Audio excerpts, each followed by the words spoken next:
নমস্কার, সবাইকে ওয়েলকাম। আজ সরস্বতী পুজোর দিন, আর সরস্বতী পুজোর দিন সকাল সকাল দেখো কি এসছে, পার্সেল। আমাদের সোফার কভার অর্ডার দিয়েছিলাম কালকে, আজকে তার ডেলিভারি ছিল আর সকাল সকাল দিয়ে গেছে। কলেস্ট্রল ভেতর কি দিই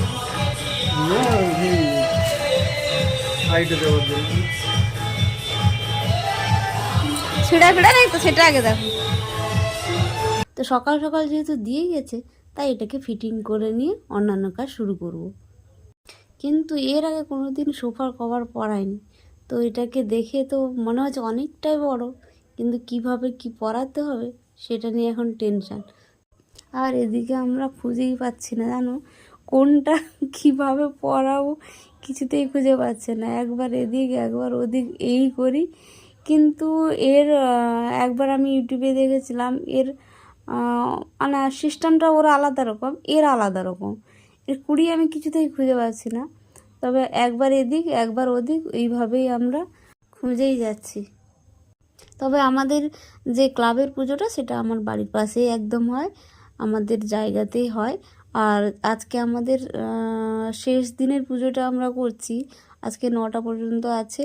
তো তাই জন্য ছেলে স্কুলে যাবে, তাকে তাড়াতাড়ি রেডি করাতে হবে। কিন্তু এই সোফার কভারটা যেহেতু এসে গেছে, তো আর লোভ সামলানো গেল না যে এটাকে লাগিয়ে দেখি কেমন লাগে। তাই এখানে লেগে পড়েছি, কিন্তু ওদিকে ছেলে অস্থির হয়ে যাচ্ছে, ওকে স্নান টান করিয়ে ওকে রেডি করে স্কুলে পাঠাতে হবে, কারণ 8:30টার মধ্যে বলেছে স্কুলে পৌঁছে যেতে। তোমরা এবছর কোন দিন পালন করেছো সরস্বতী পুজো, পুষ্পাঞ্জলি দিয়েছে সেটা একটু জানাও। আমরা শেষের দিন দিয়েছি, প্রথম দিন আমাদের পুজো হয়নি, শেষের দিনটাই করেছি আমরা। আর অনেকেই আছে যে প্রথম দিনটাই পুজো হয়ে গেছে, কারণ প্রথম দিনটা পুরোটা দিন ছিল আর শেষের দিনটা তো 9টা পর্যন্তই ছিল। আর এদিকে দেখো আমরা পাগল হয়ে যাচ্ছি একটা সোফার কভার পরাতে, সে কিছুতেই আর খুঁজে পাওয়া যাচ্ছে না। তবে এইবারে মনে হয় খুঁজে পেয়েছি, এইবারে মনে হয় পরানো যাবে। উফ বাপরে বাপ, ফাইনালি এবার একটা পেরেছি, যে এটাই আমার শান্তি আনন্দ হচ্ছে। প্রায় 20 মিনিট ধরে এর সঙ্গে যুদ্ধ চলছে আমাদের।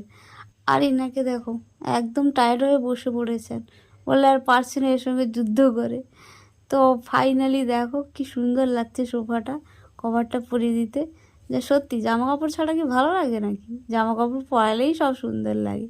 তো সকাল সকাল রেডি করে ছেলেকে স্কুলে পাঠিয়ে দিয়েছি, আর এখানে পকোড়া ভাজতে বসে গেছি। পকোড়া, ধনেপাতার পকোড়া আর ক্যাপসিকামের করেছি, মানে আমি করিনি, ক্যাপসিকামটা কেটে রেখেছিলাম, তো এসে দেখি মা করে নিয়েছে, আর আমি সেই জন্য ধনেপাতার বড়াগুলো করছি। একেবারে মা উনুনেই বসিয়ে দিয়েছে, বলে এখানে দুপুরে রান্নাও হয়ে যাবে, তাই এখানেই বসিয়ে দিয়েছে। তো আমি আর গ্যাসে চাপালাম না।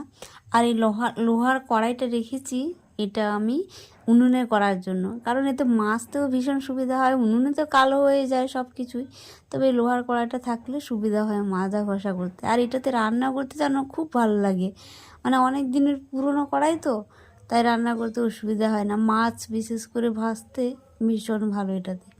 আর এই দেখো আমাদের মা সরস্বতীকে দেখো কি সুন্দর লাগছে। আর মিশুকে এদিকে চলে এসছে স্কুল থেকে, তো আমি বললাম আয়, তার বন্ধুকে নিয়ে এসছে। তো আমি সেই জন্য তাকে ডেকে নিয়েছি, তার বন্ধুর সঙ্গে একটা ফটো তুলবো বলে। পাঞ্জাবি পরে সেই তাড়াহুড়োতে পাঠিয়ে দিয়েছি, আর তার একটা মানে ছবিও তোলা হয়নি। তো এই খয়েরি রঙের পাঞ্জাবিটা ছিল, আর ওর বন্ধু ম্যাচিং করে খয়েরি পরে এসছে, তো তাই জন্য দুটো ছবি তুলে নিলাম। আর এদিকে দেখো আমাদের পুজো টুজো হয়ে গেছে, এখানে ছেলেরা সব বইপত্র জমা দিয়ে গেছে।